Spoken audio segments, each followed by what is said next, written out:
Gente, o canal é independente. Eu não sou patrocinada por nenhum partido, sindicato, empresa. Aliás, alô, iniciativa privada, estamos abertos para conversar. E apartidário, ou seja, aqui eu dou voz a políticos de todos os segmentos. Eu já convidei políticos de direita e estou aguardando. Eu já convidei alguns parlamentares de esquerda e continuo aguardando. Agora, fala quem quer. Se você não gosta da minha voz, se você não gosta do meu rosto, dos entrevistados, pula esse vídeo. Esse conteúdo não é para você. O objetivo do canal é levar informação com credibilidade e respeito. Então, me xingar ou xingar o entrevistado, na verdade, isso fala sobre você. Vamos trabalhar. Hoje eu conversei com a deputada federal pelo PSL, aqui do Distrito Federal, Bia Kicis.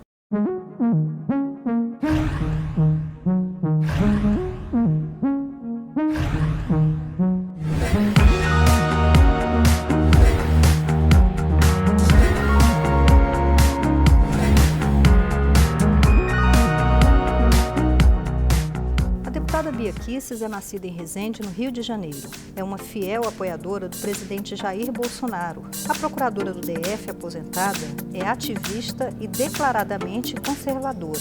Defende valores da família tradicional brasileira. Combate a pedofilia e a escola sem partido. Bia Kicis também é a favor do voto impresso como forma de segurança jurídica para o eleitor e o homeschooling, ou educação domiciliar. Pelo método, a criança é alfabetizada em casa pelos pais. Como foi a sua entrada na política?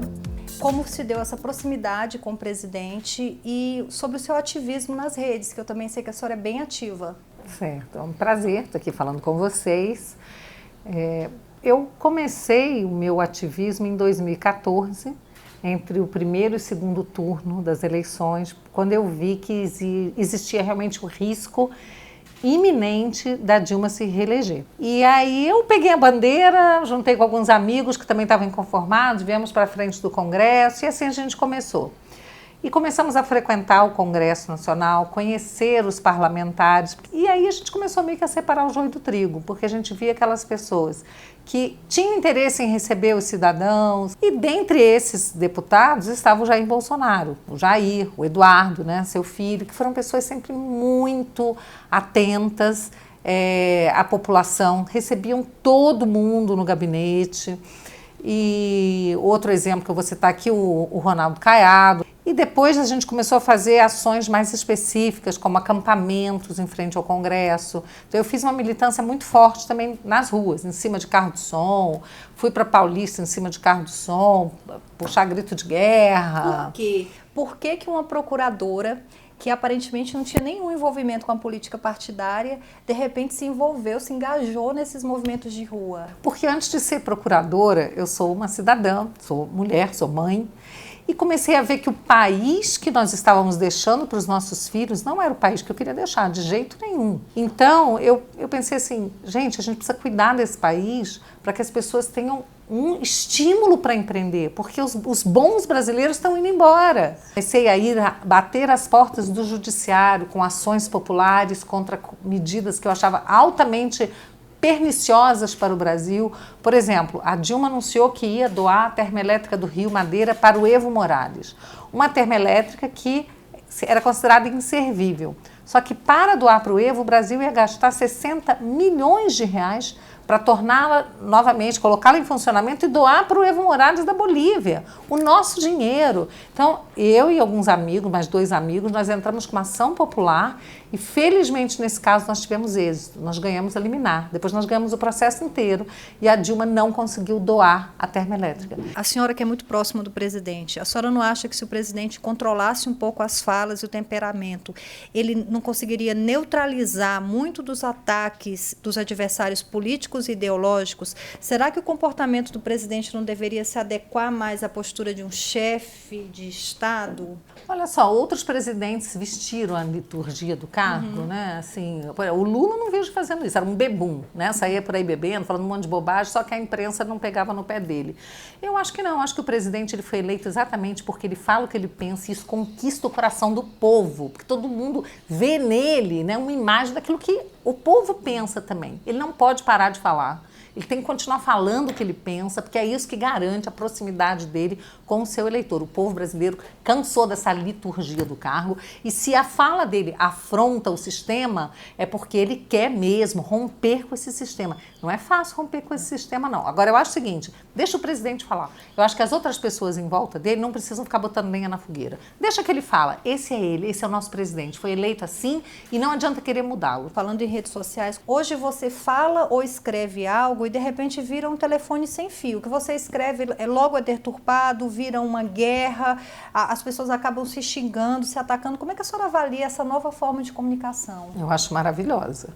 Porque antes, o que nós tínhamos? A mídia tradicional, sim, que não dá voz às pessoas comuns. A internet, ela virou esse palco para todos, de verdade. E tanto isso é fundamental, que está mexendo aí com as estruturas, né, do sistema, que estão querendo calar a internet, querem calar o povo, e nós não podemos deixar.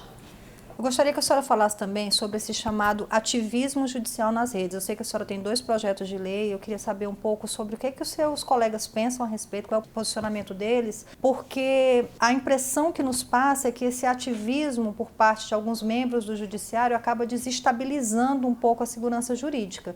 Eu queria que a senhora explicasse um pouco isso, se eu estou errada. Tenha dúvida, você está certíssima, é exatamente isso. O ativismo, ele é assim, um juiz pega lá um processo, uma causa que ele tem que julgar, a lei diz uma coisa, a Constituição diz uma coisa, mas ele pensa outra, ele gostaria que fosse diferente. Então ele pega e decide de acordo com a consciência dele, não com o que foi votado pela casa, aqui pelo Congresso, e virou lei. Então, para você ter uma ideia de como é grave o ativismo que acaba com a segurança jurídica, o Supremo foi lá e criou uma lei com base na analogia. Ele pegou o crime de racismo e colocou homofobia ali no meio. Então, assim, é um absurdo. Não, mas eu quero deixar claro uma coisa. Sim. Eu me insurgi contra o ativismo.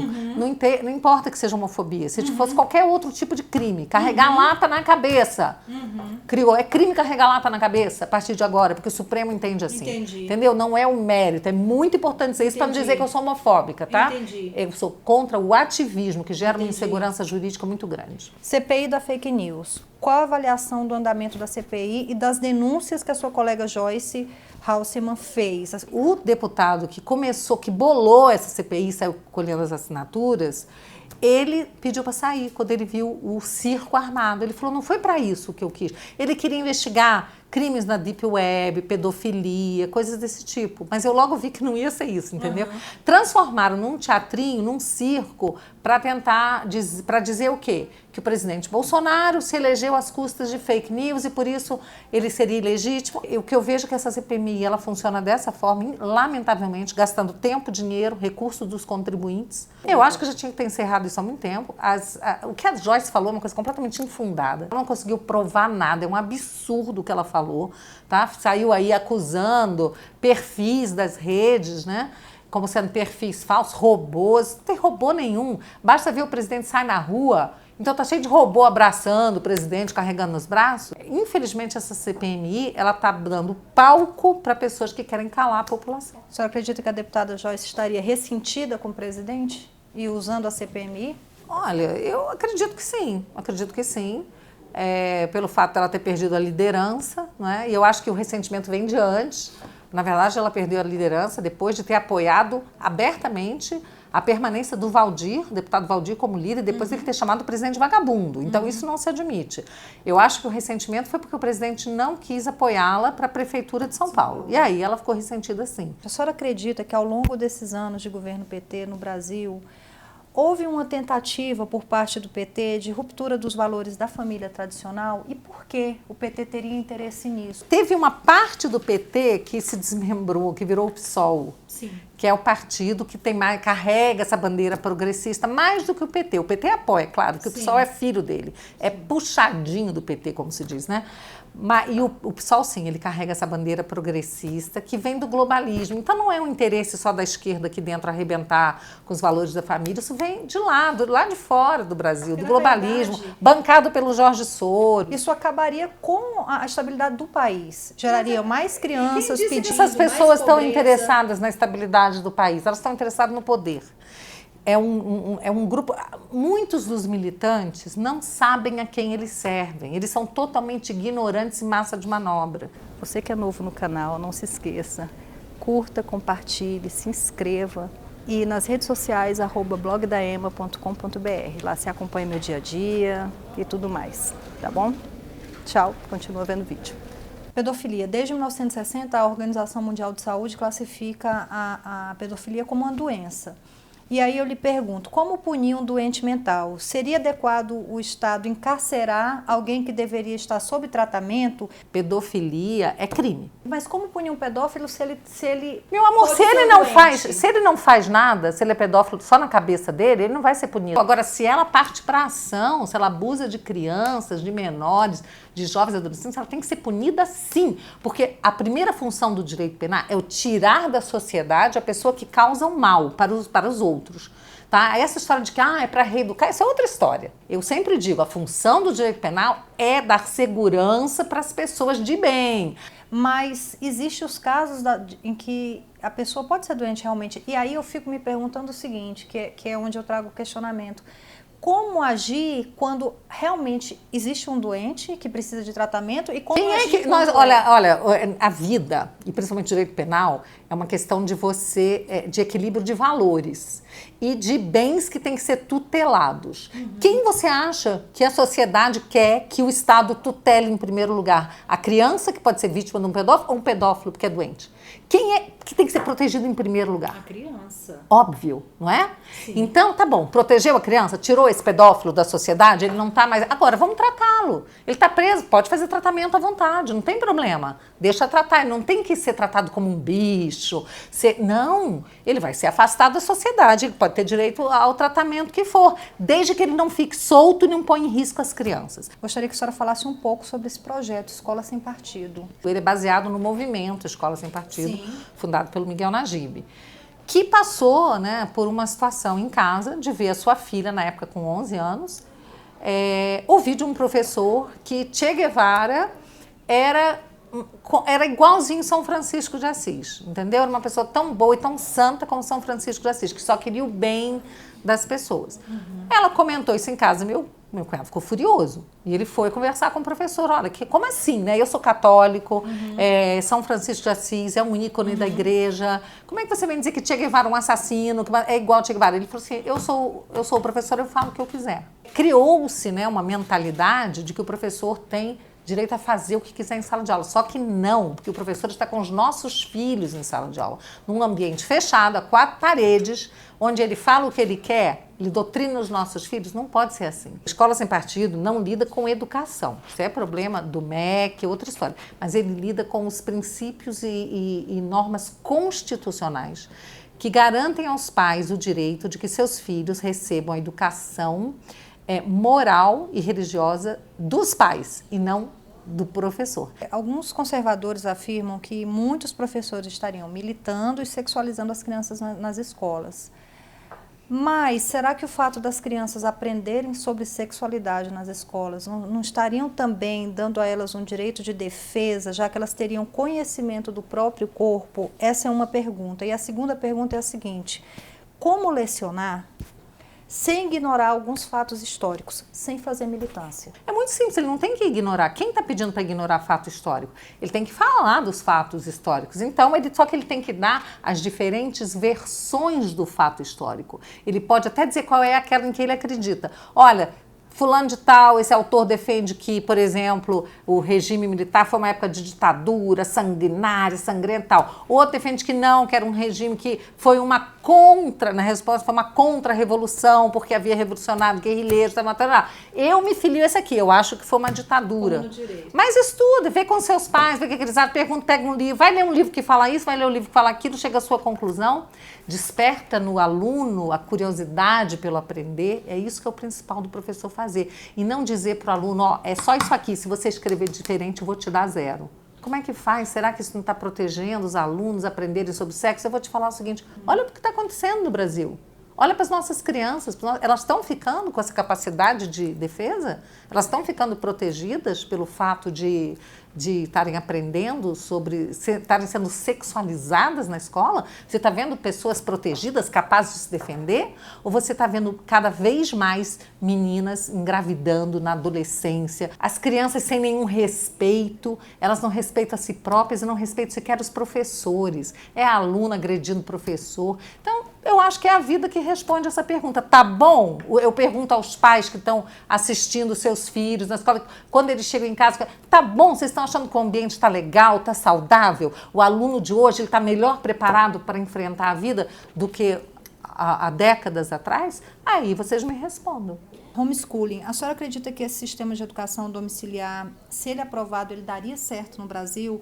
Aí a gente vem para essa questão de o Brasil tem tantas pessoas analfabetos funcionais, como é que isso funcionaria na prática? Homeschooling é para aqueles pais que têm uma abnegação, uma condição de educar os próprios filhos, sabe? Em vez de mandar para a escola, de se dedicar. Isso é uma coisa fantástica. Eu acho que é digno de aplauso os pais que conseguem fazer isso. E é claro que a coisa não vai ser totalmente desprovida de algum controle, né? Então, assim, a gente vai criar uma lei que eu espero que interfira o mínimo possível, mas que coloque parâmetros para que seja testado se as crianças estão aprendendo. Então, que seja uma prova semestral, o que seja, mas nós temos que cuidar para que não haja abandono intelectual das crianças.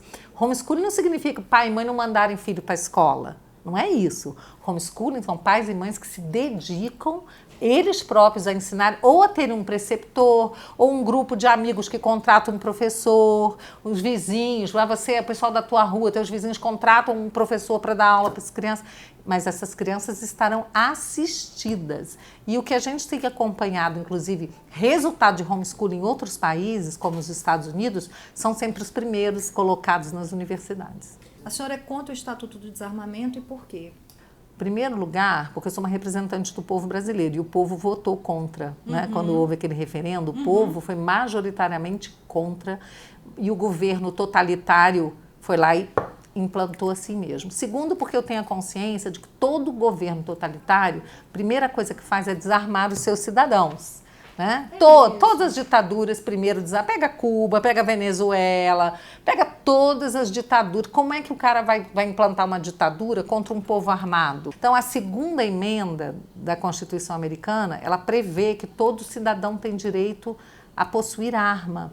E o fundamento principal, as pessoas não sabem, não é para se defender do vizinho de um louco, é para se defender do Estado, de um governo tirano. Um país onde as pessoas tão violento como o Brasil, vamos falar, rasgar o verbo, um país tão violento. Será que isso não aumentaria a violência, não geraria mais violência? Porque veja bem, a pessoa está ali estourada, pega uma arma, pá. Como é que eu vou te dar um tiro se você pode estar armado também? Eu fico com medo da tua reação. Ou eu posso não estar armado, mas pode ter alguém aqui do lado que está. Como aconteceu nos Estados Unidos agora, pouquíssimo tempo, dentro de uma igreja, que um louco apareceu atirando. Ele teria matado aí 200 pessoas. Aí tinha um cara lá, atirador, pá, deu um tiro, acabou. Matou o cara, acabou.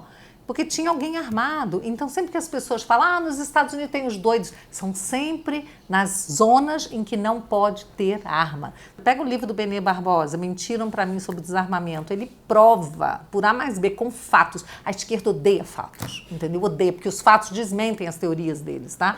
Como funcionaria na prática esse voto impresso? O Brasil é o único país do mundo que tem urna eletrônica sem voto impresso. Então, eu não quero voto no papel, eu quero a nossa urna eletrônica, só que com uma impressorinha do lado, que você vai olhar, vai confirmar, mandar imprimir. Você não vai tocar no voto, você vai ver se aquele nome é o mesmo que você digitou, aperta um enter, um ok, cai numa urna, você não tem acesso, você não leva para casa, não viola sigilo do voto, coisa nenhuma. Isso é outra balela que a dona Raquel Dodge inventou e o Supremo aprovou.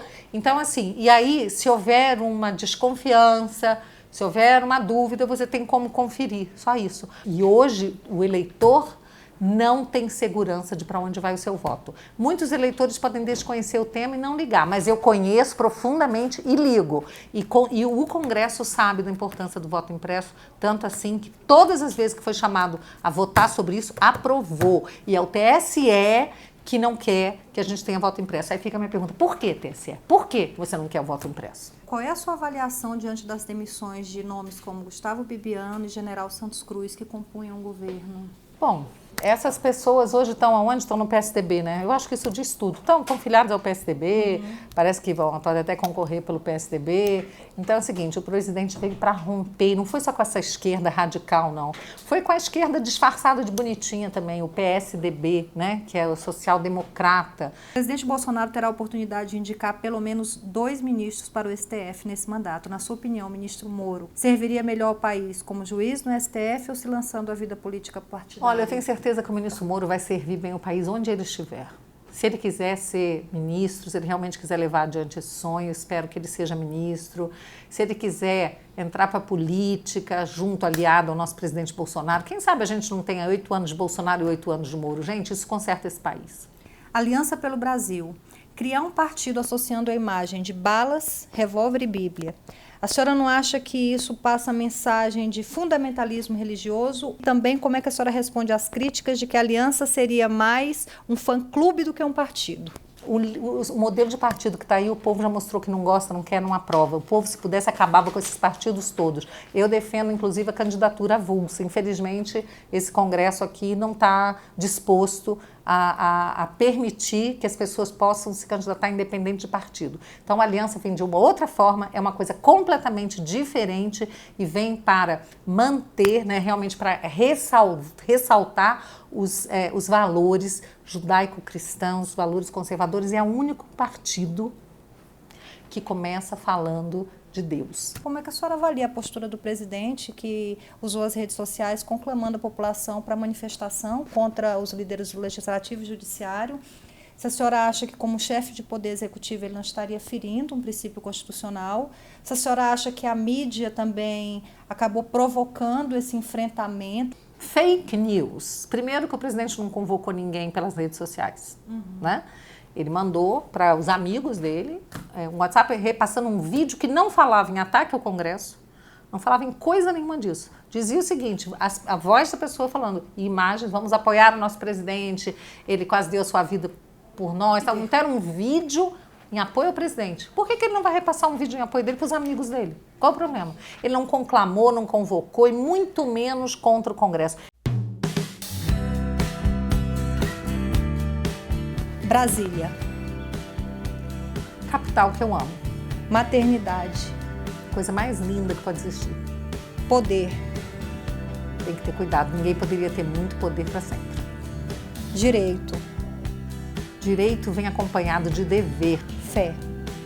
Fé é a nossa ligação inexplicável, a ligação inexplicável com o alto. Essa é a minha primeira entrevista com a parlamentar do PSL, mulher, e eu estou muito feliz mesmo, muito contente com essa entrevista. Muito obrigada. Que bom, tomara que seja um sucesso. Obrigada.